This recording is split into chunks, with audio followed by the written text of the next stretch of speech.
Is daar een ding wat jou kleintyd super gelukkig gemaak het dat jy uit jou vel wil spring? Vir my was dit om te gaan perdry in die tuine. Dis so goed ek het die goue het gekry, ek gaan veld toe met my perd. Ons het seker duine gehad wat ons altyd gaan inry het en dit was die hoogtepunt van my dag. Ek onthou nog, daar was 'n duin wat ons altyd Crocodile Gorge genoem het en dit was die hoogste duin daar. En dan het ons hom altyd gaan uitry en afgaan was altyd vir my 'n probleem. Ek ly aan hoogtevrees. So waar mense lekker afdraf of iets, kyk jy daai perd moet voetjie vir voetjie stap want jy wie na bewe verkeerd om.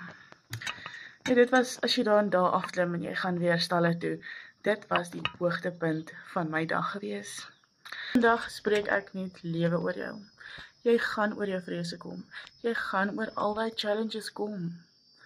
Want op die einde van die dag, God is in beheer en hy verlaat nie jou sy nie. Hou aan bid, hou aan glo, hou aan werk na 'n uitweg, want hy gaan kom.